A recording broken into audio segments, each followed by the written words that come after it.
교회를 떠난 지는 한 35년이 훨씬 넘었고 평강교회에서 영주권도 받았습니다. 또 평강교회에서 시무할 때, 전도사로 있을 때 사랑하는 두 번째 딸 우리 스텔라를 얻기도 하였습니다.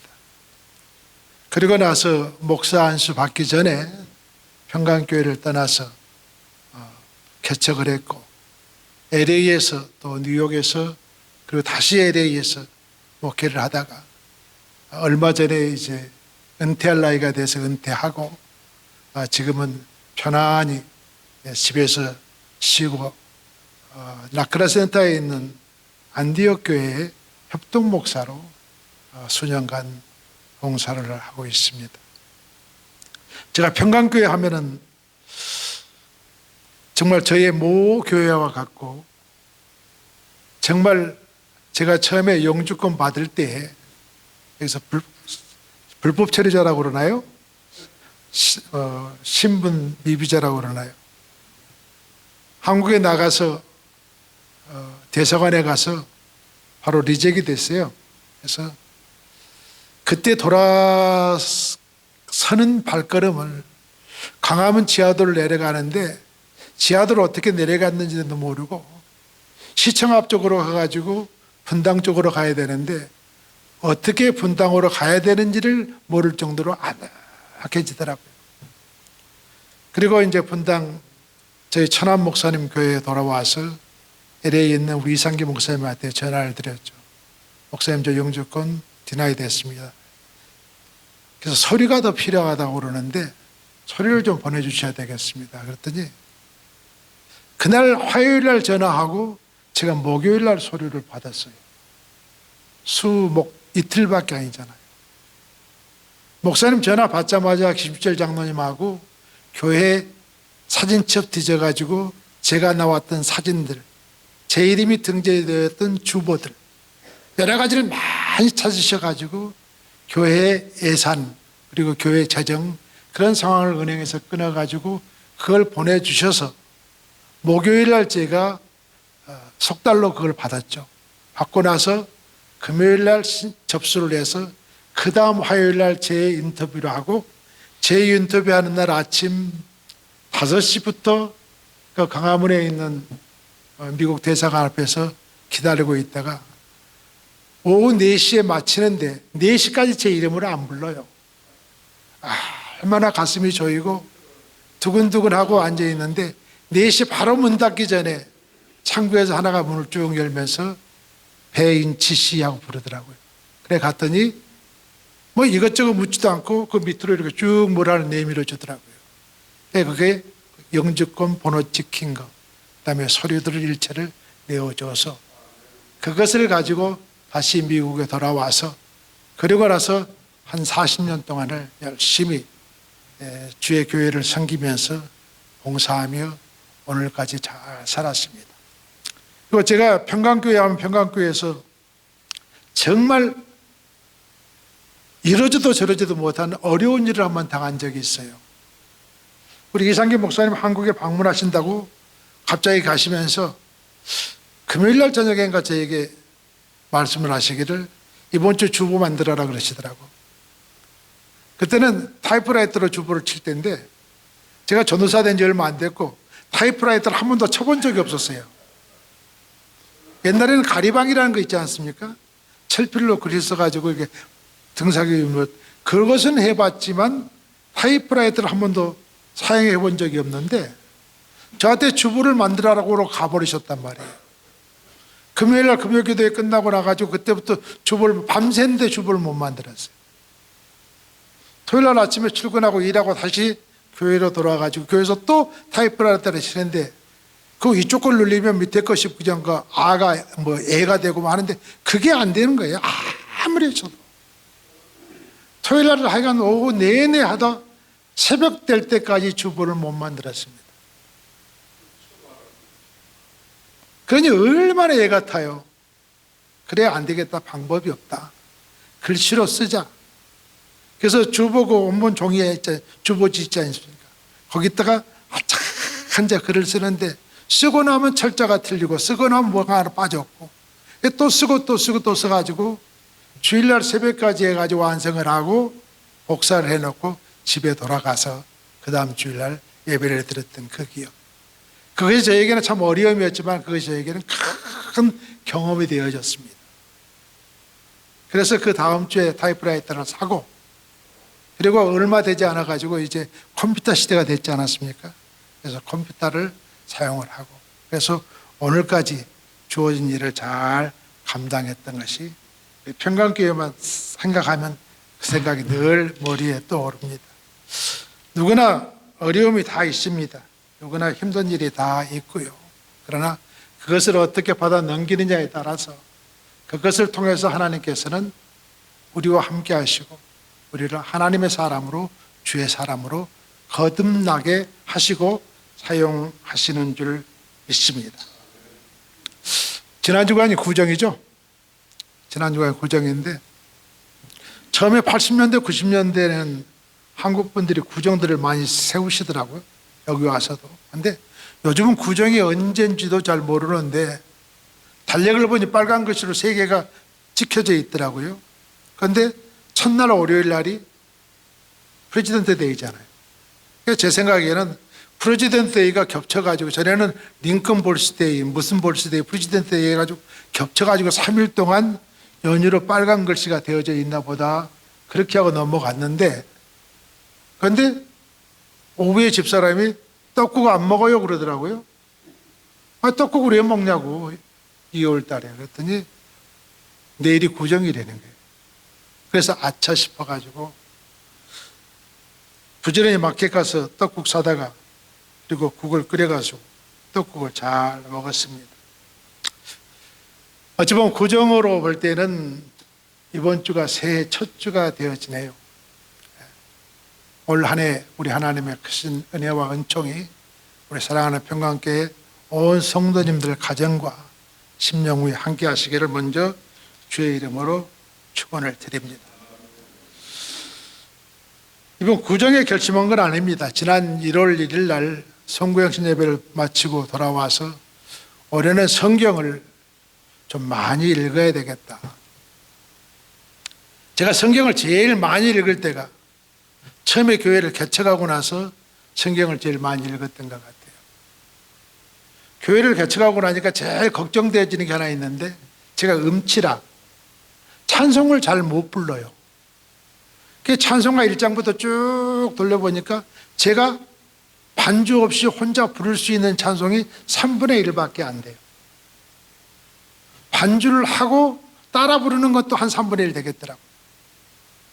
근데 그 나머지 3분의 1은 누가 반주를 해주고 음악이 들려도 따라 부르기도 힘든 것이 찬송가 행편이었어요. 1990년대 초에. 그래서 제가 결심을 하고 어떻게든 찬송가는 내가 완파를 해야 되겠다. 그때는 미가엘 그 반죽이라는 게 있었어요. 지금도 있는지 모르겠습니다. 거기에 허디, 그 배럴이 큰 거, 그거를 6개인가를 집어넣으면 그게 작동이 되어지는데, 하여간 배럴을 한 20배를 사가지고 미가엘 반주기를 들고 은혜 기도원으로 올라갔어요. 은혜 기도원 가가지고 월요일부터 토요일까지 일주일 동안 아침부터 저녁까지 하루 종일 반주기만 들어놓고 찬송가만 부르는 거예요. 그래서 귀에 있고 따라서 부를 수 있고 혼자 부를 수 있으면 엑스표하고 지나가고 그래가지고 제가 찬송가로 완전히 완파를 했었어요. 그리고 돌아와서 이제 목회를 시작을 하는데, 말씀을 대하다 보니까 전도사 생활은 오래 했지만은 목사 된 지 얼마 안 되었고, 설교를 하려고 그러니 설교 본문을 찾을 데가 없는 거예요. 그렇잖아요. 그동안 성경을 간헐적으로 1년에 1독도 하고 반독도 하고 3분의 1독도 하고 어떤 해에는 한 번도 읽지 못했던 그런 해가 많이 있었습니다. 오랜 세월 동안 신앙생활하고 신학교에서 전도사로 있으면서도요. 그래서 교회를 개척하자마자 결심을 했죠. 올해는 어떻게 하든지 성경을 3독에서 10독을 해야 되겠다. 그리고 나서 아침에 새벽기도 끝나고 나면 집에 가지 않고 그대로 교회에 앉아가지고 성경을 읽기 시작해서 한 장, 두 장, 세 장, 네 장 계속 읽고 성경만 읽었어요. 석 달 되니까 일독했어요. 6달 독더니 3독했어요. 그래서 1년에 7독을 했습니다. 첫 해에. 그러니까 다른 거 아무것도 하지 않고 성경만 읽었어요. 그런 기억이 갑자기 올 1월 1일에 나는 거예요. 이제 74세가 됐습니다. 오늘 본문 말씀 가운데 보니 아브라함이 75세 그런 말씀이 나오잖아요. 인간적으로 볼 때 이제 모든 것이 다 끝난 것 같잖아요. 그런데 아브라함은 이때 새로 시작하더라고요. 저도 이제 은퇴하고 나가지고 한 해 한 해가 지나가면서 나이가 더해가면서 이제 인생을 끝마침을 준비해야 되겠다. 그와 같은 단계에 이르렀는데, 그러나 이것이 아닌 게 아닌가. 어찌 보면 이것이 새롭게 시작하라는 주의 음성이 아니겠는가. 그래서 올해 결심을 했어요. 오늘 다시 올해 최소 3독에서 10독은 해보자. 그리고 나서 성경을 읽기 시작해가지고 지금 반쯤 읽었어요. 반쯤 읽었어요. 요즘은 뭐 성경을 보다 보니까 눈이 너무 안 좋고 눈이 자꾸 빨개지고 안약 넣고 또 눈물 연고 넣고 그러면서 계속 성경만 보고 있습니다. 사랑하는 우리 평강교회 성도 여러분들, 새해가 되어지면 뭔가 결심하잖아요. 결심하고 나서 한 며칠 지나고 나면 작심삼일이에요. 그런데 작심삼일이 될지언정 계획하고 작정하고 계획을 세워야 되는 거예요. 시작이 반이잖아요. 반은 마친 거 아니겠습니까? 그래서 오늘 제가 이 자리를 빌어서 사랑하는 여러분들께 권하는 것은 뭔가 올해 새롭게 시작하는 한 해가 되어졌으면 합니다. 오늘 본문으로 돌아갑니다. 여호와께서 아브라함에게 이르시되 너는 너의 고향과 친척과 아버지와 집을 떠나 내가 네게 보여줄 땅으로 가라라는 말씀. 이 말씀을 통하여 볼 때 참 하나님께서 참 무정하신 것 같아요. 보여준 땅도 아니고 확실한 약속이 있는 것도 아니고 미래입니다. I will. 하나님께서 말씀하시기를 내가 보여줄 땅, 내가 보여주고자 하는 땅이지 보여준 땅은 아닙니다. 근데 그곳으로 가라라고 하는 것입니다. 요즘 우리야 뭐 어디를 가려면 GPS 찍고 그리고 자동차 시동만 걸면 지가 알아서 다 갈 곳을 정해줘서 잘 찾아가잖아요. 아브라함의 시대는 어디를 가려고 그러면 모든 게 쉽겠습니까? 근데 모든 걸 다 버리고, 버리는 것도 모든 것을 버리는 거 어디까지? 부모까지, 아버지까지. 그런데 아브라함은 어떻게 했다? 하나님이 보여줄 그 땅을 향하여서 나아갔다라는 것입니다. 여기에 키가 있는 것입니다. 사랑하는 평강교회 사랑하는 성도 여러분들, 우리는 복 받기를 원합니다. 제가 중국 선교를 여러 번 가면서 중국에 가니까요, 집 문 앞에마다 복복자를 써놨더라고요. 그런데 복복자를 쓰는데 복복자를 위에서부터 반듯하게 이렇게 세우는 것이 아니라 복복자를 이걸 뒤집어 가지고 이렇게 세워놔 문 앞에다 걸어놨더라고요. 여러분들 그런 거 보신 적 있으세요? 차이나타운 가면 그런 게 간혹 있어요. 왜 복복자를 뒤집어 놓을까? 왜 그러겠어요? 복은 위에서부터 내려오는 거래요. 내가 스스로 취하는 것이 아니고 땅에서부터 얻어지는 것이 아니고 하나님께서 복을 주시기로 작정하고 위에서부터 복을 주고 내려주면은 받는 것이 복이 되어지는 것입니다. 오늘 그 원리를 하나님께서 아브라함에게 말씀하고 계시는 것입니다. 우리 모두는 다 복 받기를 원합니다. 그러면서 우리는 복 받기를 원하면서 우리는 스스로 노력하고 내가 무엇인가 취하려고 우리는 하루하루를 살아가는 것이 오늘날 우리의 모습입니다. 진정한 복이라는 것은 내가 얻는 것이 아니고 내가 하나님 앞에 바로 살면 하나님께서 나에게 더하여 주시는 그것이 복이 되어지는 것입니다. 오늘 저는 말씀을 상고하면서 세 가지를 찾아냈어요. 믿음의 성도들이 하나님 앞에 살면서 하나님과 성도와의 관계를 세 가지 관계로 나타내주고 계시더라고요. 처음의 관계는 주인과 종의 관계입니다. 주인과 종의 관계. 두 번째 관계는 아버지와 아들의 관계가 있어요. 세 번째 관계는 신랑과 신부의 관계입니다. 그런데 이와 같은 관계가 오늘 말씀 가운데 아브라함과 함께 하고 있더라고요. 아브라함의 삶 속에 이것이 발견되어지고 있더라고요. 그리고 나서 마지막 한 가지가 더 있는데 그것은 무엇인가? 성도들의 하나님과의 아름다운 관계를 유지하기 위해서는 오늘 본문 말씀 가운데 마지막 부분에 보면 8절과 9절, 7절과 8절 말씀 가운데 보면 그곳에서 제단을 쌓고 거기서 베델 동쪽 산으로 옮겨 장막을 치니 서쪽은 베델이요 동쪽은 아이라. 그가 그곳에서 여호와께 제단을 쌓았다. 오늘 본문 말씀 가운데 두 번의 제단을 쌓는 거예요. 이게 두 번의 제단을 쌓는 것으로 끝나는 것이 아니라 어찌 보면 아브라함은 가는 곳마다 그가 장막을 치는 곳마다 그가 머무는 곳마다 그곳에서 하나님 앞에 제단을 쌓았다. 그가 하나님 앞에 그곳에서 예배를 드렸다. 그가 하나님 앞에서 살았다라는 것을 오늘 본문 말씀을 보여주고 있습니다. 그래서 아브라함의 삶을 통해서 아브라함은 주인과 종의 관계가 바로 성립이 되어집니다. 하나님은 주인이시고 아브라함은 종입니다. 그렇잖아요. 여기에는 율법이 있어야 됩니다. 순종이 있어야 됩니다. 순종할 때의 복을 받습니다. 우리도 마찬가지예요.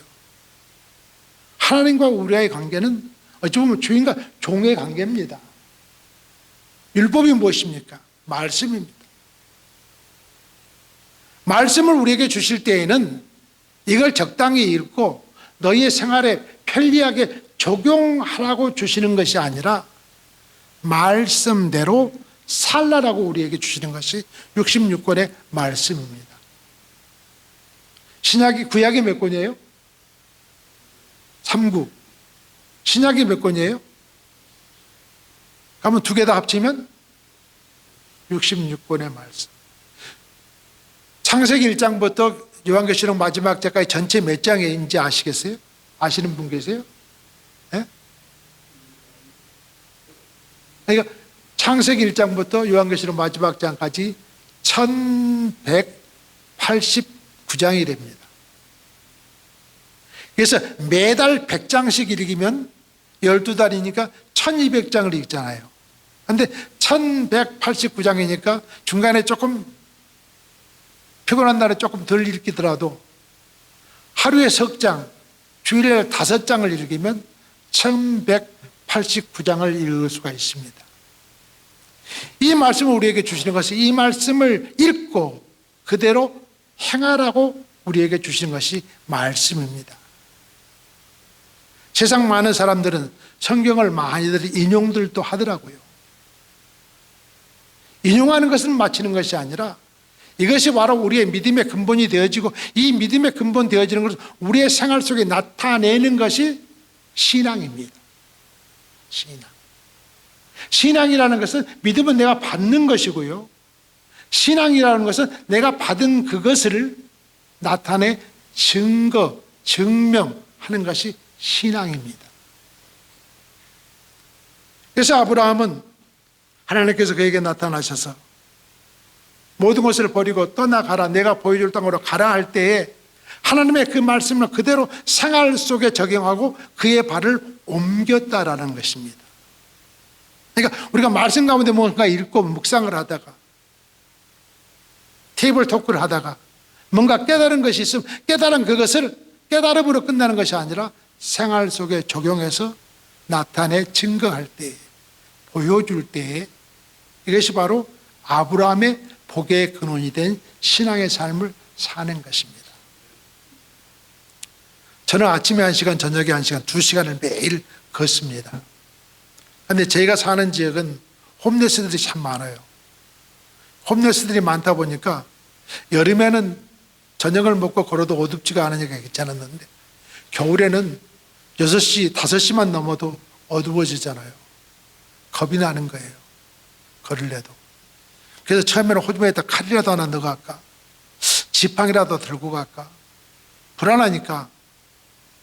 그래도 한 날 걸어봤어. 괜찮아. 둘째 날 걸어봤어. 괜찮아. 지금 2년째 매일 걷는데에도 별 문제가 없어요.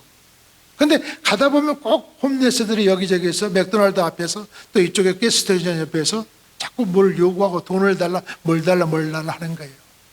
처음에는 그 사람들이 말 걸어오는 것 자체도 두렵고 떨려가지고 얼른 피해서 저쪽에 보이는 것 같으면 이쪽으로 총총거려 걸어가지고 돌고 했거든요.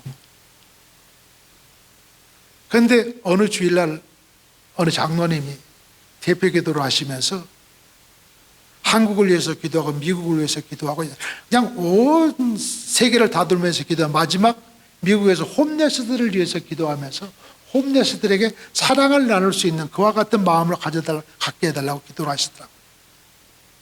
그것이 제 마음에 찔려지는 거예요. 그래서 내가 홈레스들을 무서워할 것이 아니라 저 사람들을 무서워하고 피할 것이 아니라 한번 부딪혀보자. 그 방법이 무엇인가? 저 사람들이 요구하는 것이 무엇인가? 그 사람들은 코라짜리 하나, 1불짜리 하나, 5불짜리 하나 그건 요구하잖아요, 늘. 그래서 1불짜리 한 10장, 5불짜리 한 5장을 1불짜리 한 3개씩 접어가지고 호주머니에 넣고 5불짜리는 싱글로 해가지고 호주머니에 넣고 해가지고 도는 거예요. 그래서 누구든지 내게 가까이 와가지고 물 요구하면은 스스럼 없이 그것을 꺼내서 줬습니다. 지금까지 얼마나 준지 몰라요. 집사람은 늘 필요 없는 돈 소비한다라고 매일 그냥 투박입니다. 그래도 쉬지 않고 계속했습니다. 지금은요, 웬만한 홈레스를 다 알아요. 한 2년 돌다 보니까. 제가 예전에 뉴욕에서 목회를 하다가 LA에 산성교회 후임으로 왔습니다. 새벽 기도를 안 드렸어요, 교회가. 새벽 기도를 드리자고 장로님들이, 교인들이 새벽 기도 모일 때마다 노래를 부르시는 거예요. 그냥 한번 새벽 기도 드리십시다. 그래서 새벽 기도를 시작을 했습니다. 벌링턴에 있는 미국 루터 교회를 빌려가지고 예배 드릴 때였는데, 산성교회가. 새벽 기도를 가려고 본당에 앞으로 들어가니까 본당 이렇게 처진 밑에 홈레스들 부부가 살고 있는데 그 사람들이 무서워서 교인들이 못 오는 거예요. 그래서 저는 처음 갔을 때 그 사람들하고 섬찟했죠. 밑에 뭐가 움직이는데 사람들이에요. 그래가지고 그 다음날은 커피 2잔을 사갖고 와가지고 그 부부에게 커피를 한 잔씩 주고 내가 교회에 예배 드리러 가는데 좀 비켜달라고 했더니 비켜주더라고요. 그러고 나서 아침마다 커피를 한 잔 내내 2잔을 저는 못 먹더라도 사가지고 그 사람들에게 주었습니다. 한 열흘 하다 보니까요, 제가 도착할 시간에 미리 한쪽 다 치워놓고 문 앞에서 다 기다리고 앉아 서 있어요. 뭔가 내 생활 가운데 나타내 보여주면은 세상은 바뀌어지게 되어져 있는 거예요. 세상 사람들은 서로 불화가 되고 싸움이 나면은 막걸리 한 잔 먹고 술 한 잔 먹고 담배 한 대 피면 해결되더라고요. 그렇죠? 근데 믿음 안에 사는 사람들은 한번 응어려 가지면요, 풀기가 참 힘들어요. 정말 힘든 것이 믿는 사람들이에요. 여러분들 혹시 한선임 목사님을 기억하시는 분들이 계실는지 모르겠습니다. 평강교회에서 저와 같이 전도사로 짧은 시간 동안 같이 심으로 했던 목사님이세요. 저하고 그분하고 앙숙이 되어졌어요. 그분 가는 데는 가지를 않았어요. 그분이 말하는 걸 듣지를 않았어요. 그러다가 제가 LA 목회를 마치고 뉴욕으로 목회지로 옮기려 하는데 잠이 안 오는 거예요. 그냥 눈만 감으면 한산이 머리에 떠오르는 거예요. 그래가지고 한선희 목사님 교회에 찾아간 거예요. 찾아가서 한 목사님, 내가 잘못한 건 아닌데 한 목사님이 잘못했는데 내가 오해하고 이제 그것을 서로 말하고 풀었습니다. 그리고 나서 같이 손잡고 기도하고 그리고 그 다음 주에 뉴욕으로 제가 옮겨갔어요. 사랑하는 평강교회 성도 여러분들, 하나님 안에서, 믿음 안에서, 주님 안에서, 성령 안에서 살아가는 믿음의 성도들은요, 뭔가 생활 속에 나타내 보여주는 것이 있을 때에 그것을 통하여서 내가 변화되어지고 나의 마음이 편안하게 되어지는 것입니다. 주인과 종의 관계는 분명해야 됩니다. 종이 주인 될 수는 없잖아요. 주인이 종 될 수는 없잖아요. 여기에 아브라함은 그것을 그대로 실천합니다. 성경에 몇 사람의 이름이 등재되어 있는지를 아세요? 몇 사람이나? 성경 안에 사람의 이름이 3만 명이 나온답니다. 그러면 세계에서 어떤 단일 책 가운데 제일 많이 이름이 나오는 책은 무슨 책이냐 하고 살펴봤더니요, 조선 왕조실록에 약 40만 명의 이름이 나온대요. 조선 왕조실록이. 여러분 삼국지 읽어보셨어요? 삼국지 읽어보면 삼국지 안에 사람 이름이 6,000명 정도 나온답니다. 성경에 나오는 3만 명의 이름 가운데에는, 3만 명의 사람들 가운데는 몇 부류를 나눌 수가 있어요. 처음에 하나님의 말씀을 순종해서 하나님의 종으로서 하나님의 사람으로 복받는 사람이 있고, 또 어떤 부류의 사람들 이름만 한번 나오고 그냥 있으나마나 그런 이름들이 태반입니다. 그런가 하면 어떤 사람의 이름은 그 이름도 나오고 그 이름이 분명 하나님의 벌을 받는, 저주를 받는, 징계를 받는 그와 같은 대표적인 이름들로 등재되어져 있는 사람들이 있습니다. 그러면 종이라는 부류의 사람들은 어떤 사람들이 그 이름이 나오고 하나님에게 칭찬 듣고 하나님의 말씀대로 살아서 무엇인가 후대에 우리에게 영향을 줄 수 있는 사람들의 이름들이 종의 부류에 속한 사람들의 이름인 것입니다. 대표적인 사람이 오늘 말씀에 나오는 아브라함입니다. 아브라함. 그리고 또 대표적인 인물이 있다고 그러면 모세 같은 사람, 사도 바울 같은 사람, 12제자. 12제자 하면 다 주의 종이라 사도라 표현할 수는 없죠. 한 사람은 누가 있습니까? 못된 사람? 가롯 유다라는 사람이 있죠. 그 사람을 제외하고, 그리고 많은 성경의 인물들이 하나님과 종과 주인과의 관계를 잘 준행함으로 하나님께 복을 받고 하나님의 사람으로 인정함을 받고 있습니다. 제가 말씀을 묵상하면서요 쭉 대하다 보니까 창세기 10장 9절과 창세기 25장에 특이한 단어가 하나 나오더라고요.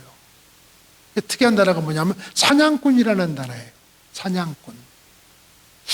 왜 성경에 사냥꾼이라고 언급을 굳이 했을까? 그런데 익숙한 사냥꾼, 유능한 사냥꾼이라 그렇게 표현을 하고 있습니다. 말씀은. 그런데 이 사냥꾼이라는 것을 우리가 대표적인 인물이 있다고 하면 두 사람이 있잖아요. 야곱의 형 에서가, 에서의 직업이 사냥꾼이에요. 그럼 사냥꾼은, 그 시대의 사냥꾼이라는 것은 그 시대에 그들이 먹고 살고 경제적인 수단을 이어갈 수 있는 것이 사냥하는 일이잖아요. 유목하는 일과 사냥하는 일 두 가지인데, 그런데 유능한 사냥꾼이다라고 하는 것은 오늘날로 표현하면은 능력 있는 사업가라는 것이고, 능력 있는 경제인이라는 것이고, 무엇인가 할 수 있는 사람이라는 표현이 사냥꾼입니다. 25장에 나오는 그 사냥꾼은 니므롯이라는 그런 말 가운데 함께하는 사냥꾼인데, 역시 그도 같은 의미인 것입니다. 그런데 우리가 생각할 거는요, 하나님께서 야곱과 에서를 둘 중에 하나를 택할 때에 에서를 택하지 아니하고 야곱을 택하시더라고요. 왜 그럴까? 하나님께서 유능한 사람을 택하신 것이 아니라 무엇인가 내면적이고 내적이면서도 순종하면서 뭔가 차분하고 조용한 그 사람을 하나님께서 사용하시더라. 왜? 미래에 그가 행할 일들을 하나님께서 알고 계시기 때문에. 야곱이라는 이름은 결코 좋은 이름이 아니에요. 형의 발목을 잡고 나온 자고 형에게 거짓말로 속이는 자고 그렇잖아요. 그런데도 하나님께서는 야곱을 택하셨더라는 것입니다. 그러나 야곱의 모습 가운데 우리가 발견할 수 있는 것은 그가 야복강 나루에서 주의 천사와 씨름해서 무엇인가 응답받을 때까지 포기하지 않냐고 끈질기게 나아가는 그와 같은 의지가 있는 사람을 하나님께서는 택하여 사용하시더라는 것입니다. 반면에서는 어떻습니까? 할만 잡아당기면 무엇인가 얻을 수 있고 그거 한 번 잡으면 그냥 맨날 며칠 먹을 수 있고 노력하고 수고하지 아니하고 그렇잖아요. 그러면서도 뭔가 남들에게 보이는 삐까뻔쩍하게 보여주는 나타낼 수 있는 그것이 에서에게 있었습니다. 그런데 하나님께서는 에서를 택하지 않냐고 야곱을 택하시더라라는 것입니다. 하나님의 선택은 그렇습니다. 하나님께서는 어찌 볼 때에 완전한 사람을 택한 것 같아도 완전한 사람을 택하신 것이 아니고 뭔가 부족한 듯 하면서도 연약한 듯 하면서도 무엇인가 내일을 바라보고 택하시는 것이 하나님의 선택의 기준이라는 것입니다. 그것이 오늘 본문 말씀 가운데 우리에게 보여주고 있어요. 하나님께서 아브라함에게 내 본토 친척 아비의 집을 떠나라 할 때 아브라함 그대로 순종했는가? 말씀을 간절히 보면요, 세밀하게 보면요, 그러지 않은 것 같아요. 아비를 떠나라는데 아비를 떠났습니까? 아브라함의 아버지가 데라라는 사람인데 데라와 함께 하란을 떠납니다. 본토 친척을 다 버리고 떠나라. 오늘 본문 말씀 가운데 누굴 데리고 떠나요? 조카 룻을 데리고 떠납니다. 그러나 오늘 말씀 가운데 다 버리고 떠나야 되는데도 그렇지 아니하여서 뭔가 미련을 가지고 떠났지만은 그러나 오늘 8절과 7절 말씀 보니 그가 가는 데마다 하나님 앞에 제단을 쌓는 걸 통하여 볼 때에 하나님께서는 그것을 보시더라는 것입니다. 결단할 때 결단을 해야 됩니다. 그러나 우리는 연약합니다. 때로는 부족합니다. 때로는 다 할지 못해요. 그래도 하나님께서 우리 그것 보지 않으시고 우리의 내일을 보시고 우리의 근본을 보시고 우리를 선택해 주시는 것입니다. 여러분들 다 이 자리에 계신 분들이야 이곳에 태어나신 분들도 있겠습니다만 다 한국에서 김포공항에서 인천공항에서 떠나오셨잖아요. 저는 한국을 떠날 때 울산에 있는 대형교회에서 떠나면서 수요일날 나와서 인사하면서 교인들에게 그랬어요. 내가 4년 후에는 박사학위 받아가지고 금이한양에서 대형교회에 와서 봉사하겠노라고. 그리고 떠나서 왔는데 오늘까지 40년이 지났지만은 그게 안 되더라고요. 안 돼요. 내 생각대로 하나님 앞에 지난 삶들을 돌아보면 결단할 때 결심할 때 뭔가 다 하지 못한 그것들로 인해서 미뤄지고 지지부진해지더라고요. 그런데 오늘 돌이켜 생각해 보면은 그것만이 다 아니더라고요. 그래도 하나님께서는 나름대로 이곳에서 평강교회에서 봉사하게 하셨고 엘베델 교회에서 신촌교회에서 빌립보 교회에서 봉사하게 하셔서 오늘에 이르게 하셔서 무엇인가 나를 통하여 제가 간혹 밖에 나가서요 전에는요 어떤 데 가가지고 무슨 얘기하다 보면은 그 상대편 사람들이 되게 뭐라고 하는지 아세요? 혹시 목사님 아니세요? 그런 분들이 간혹 계시더라고요. 그 말을 들을 때 마음이 두근거리는 것이 아니라 얼마나 좋은지 정말 하늘 날릴 듯 하는 그런 기분이 저에게 있더라고요. 하나님의 인정은 나중이고 세상 사람이 나를 보고 먼저 혹시 목사님 아니세요? 하는 그 한마디가 저에게 새로운 힘을 줘서 또 내일을 향해서 달려갈 수 있게 하시더라고요. 그 배후에는 지난날의 삶 동안 내가 하나님 앞에서 계획한 일들을 내가 단계적이지만 그래도 실행하면서 결단했던 결과가 아니겠는가. 사랑하는 평안교회 성도 여러분들, 우리는 믿음 안에 살면서 결단할 때 결단할 수 있는 믿음의 사람들이 되어지시기를 먼저 주의 이름으로 축원합니다. 두 번째, 아브라함의 복의 근원이 되고 복의 근원이 되어졌던 것은 순종의 삶입니다. 순종하는 것. 이것이 아까 두 번째 아버지와 아들과의 관계에 꼭 필수적인 것이에요. 우리가 아브라함 하면은 아브라함의 아들 이삭도 함께 나오잖아요. 아브라함이 이삭을 하나님 앞에 모리아산에 제물로 바치려고 부자가 함께 동행을 해서 모리아산 올라갑니다. 그것이 3일 길이라고 성경엔 기록이 되어져요. 아까 성경 읽기 작정하라고 할 때 작심 3일이라는 말씀을 드렸습니다만 아브라함과 이삭이 동행하면서 모리아산을 향해 3일 동안 가는 길을 한번 생각해 보세요. 하나님께서 뜬금없이 아브라함이 나타나셔서 아브라함, 내 아들 독자 이삭을 내게 바치라. 100세에 얻은 아들인데 이삭을 통해서 바다의 모래처럼 하늘의 별처럼 내 나라를 세워주시겠다 하신 그 아들인데 이 아들을 바치라면 내가 이제 100살이 넘어가지 또 어떻게 아들을 낳겠는가. 그런 마음이 없었겠습니까? 또 이삭을 한번 생각해 보십시다. 아버지가 모리아산에 가서 하나님 앞에 제단을 쌓고 제사를 드리자고 그러는데 양은 데려가지 않냐고, 염소는 데려가지 않냐고, 하다못해 비둘기 한 마리도 잡아가지 않냐고, 아무것도 없이 빈손으로 불쏘시개만 준비해가지고 등짐을 지고 따르라 하니 따라가는 이삭의 마음은 어떻겠습니까? 여기서 우리는 분명한 것이 그렇습니다. 아브라함의 모습인데 아브라함은 하나님께서 100세의 아들을 얻게 하셨던 그 하나님께서 101세면 110세면 120세면 아들을 얻지 못하겠는가? 그와 같은 믿음이 없었겠는가? 태의 문이 닫히는 이 시경에 아들을 주셨는데 다른 또 방법으로 하나님께서 내게 아들을 주시지는 않겠는가?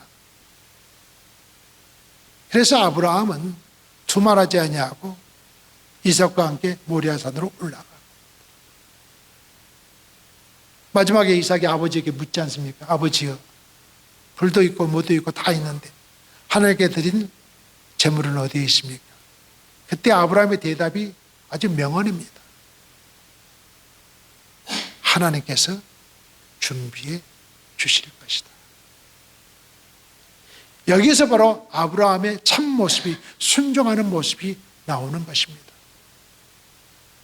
오늘 본문 말씀만 가지고 아브라함의 복의 근원이 되어질 어떤 확실한 근거는 없는데 우리가 전 아브라함의 삶을 통하여서 볼 때 아브라함은 정말 순종하는 삶이었구나.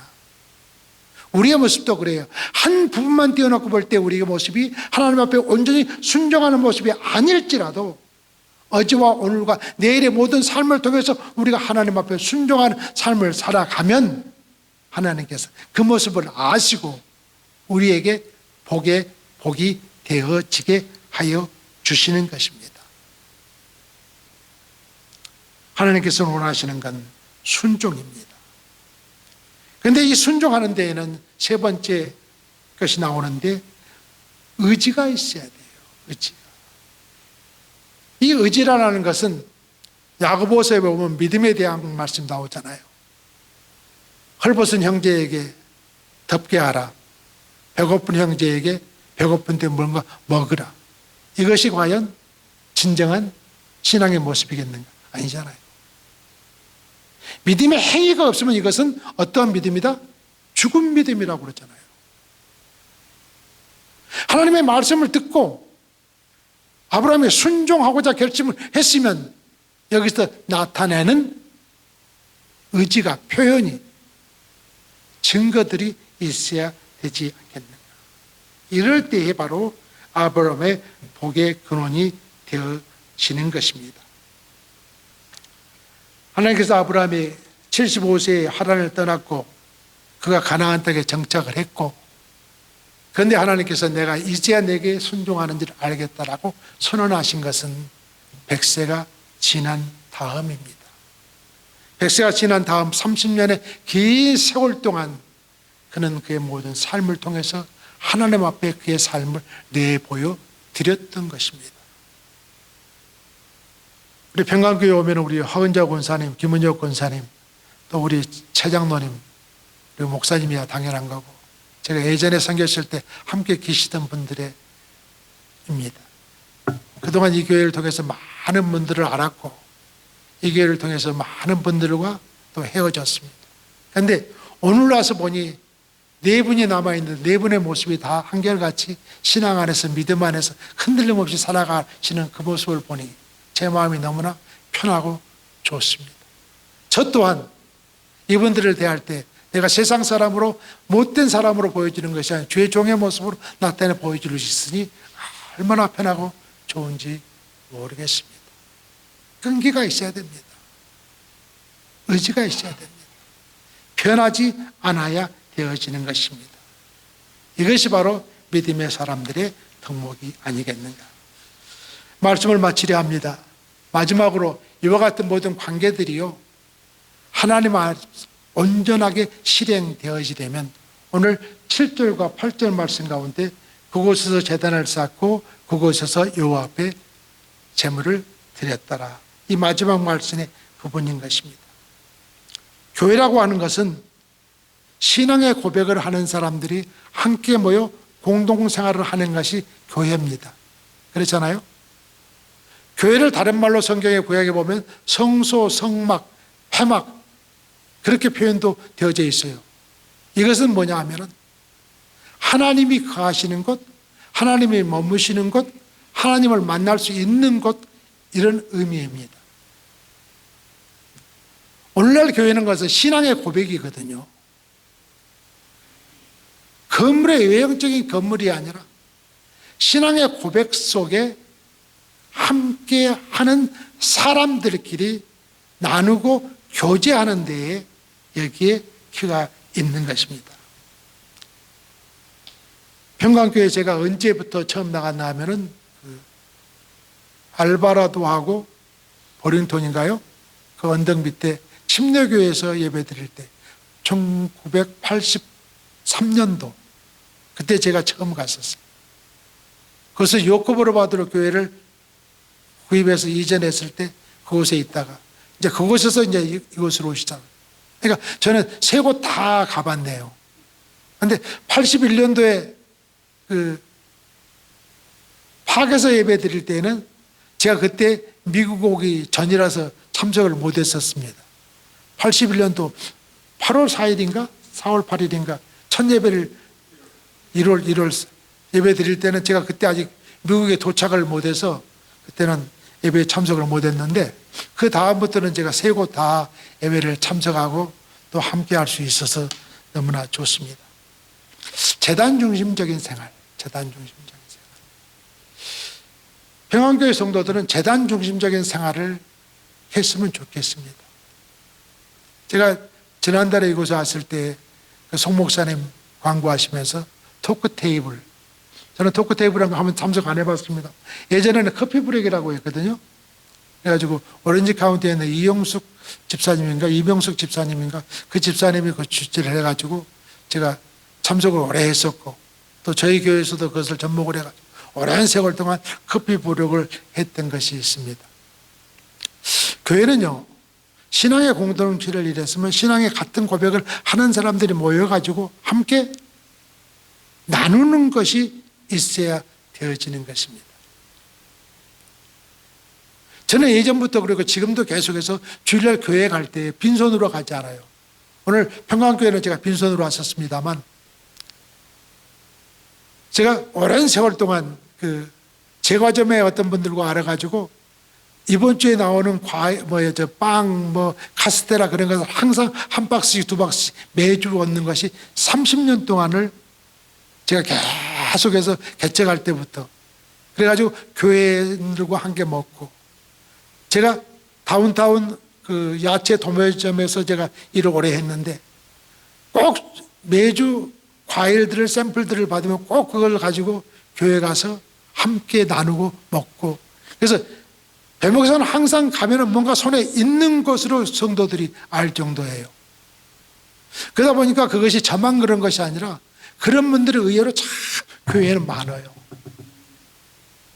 교회 올 때 권사님들, 집사님들, 장로님들 빈손으로 오시는 분들도 대부분인데 어떤 분들 꼭 무엇인가 챙겨가지고 오시는 분들 계시잖아요. 왜 그럴까요? 교회 안에서 교제하기 위함인 것입니다. 나눌 때에 사랑이, 정이 싹 트는 것 아니겠는가? 오늘 아브라함은 하나님과의 교제를 하는데 교제를 무엇을 통해서 하는가? 제단을 통해서 했습니다. 교회를 통해서 했습니다. 예배를 통해서 했습니다. 예물을 통해서 했습니다. 이것이 오늘날 믿음의 성도들에게도 있어야 되어지는 것입니다. 가진 것이 없으면 소식이라도 가져오시기를 바랍니다. 좋은 소식이라도. 가진 것이 없으면 내가 다른 사람을 위해서 기도라도 가지고 오시기를 바랍니다. 그러면 그것이 진정 제단을 통해서 새로운 변화가, 역사가 일어나는 시작이 되어지지 않겠는가. 아브라함의 광야 생활, 아브라함의 가나안 생활은 정말 어렵고 힘든 생활의 나날이었습니다. 제가 예전에 평강교회에 있을 때 중고등부 학생들을 데리고 여름에 캠핑을 참 자주 갔어요. 텐트도 치고 바닷가에도 가고 산에도 가고 빅베어도 가고 많이 했었거든요. 그런데 애들이 어리다 보니까 텐트 천막 치는 것은 맨 제목이에요. 제가 다 쳐놓고 나면은 안에 쏙쏙 들어가지고 뭐 챙겨온 거 없는가, 먹을 거 없는가, 그것만 애들이 찾더라고요. 오늘 말씀 가운데 장막을 옮기고 나서, 장막을 치고 나서 아브라함의 생활 가운데, 그 당시 그들의 생활 가운데 얼마나 힘들고 어려웠겠습니까? 그래도 그는 하나님 앞에 제단을 쌓고 하나님 앞에 제물을 준비해서 드리고 하나님과 교제하였다라는 것입니다. 이러한 모습을 통해서 볼 때 정말 아브라함은 하나님의 복의 복을 받을 수밖에 없구나. 우리 모두가 다 믿음 안에 살면서 복 받기를 원하시는 줄 믿습니다. 그렇다면 우리들의 생활 가운데 뭔가 내 것을 양보하고 내 것을 내어놓고 하나님 앞에서 진솔한 믿음의 사람들이 되어지면 분명히 하나님께서는 나의 삶 가운데 모르겠다 하지 아니하시고 직접적인 위에서부터 밑으로 복을 내려주시는 그 복을 저와 여러분들의 생활 가운데 나누어 주실 줄로 믿습니다. 아무쪼록 평안교회 사랑하는 온 성도들의 가정과 모든 생활의 터전들이 정말 하나님의 은혜 안에서 날마다 복의 복을 받으시는 귀한 삶이 되어지시기를 주님의 이름으로 간절히 축원을 드립니다.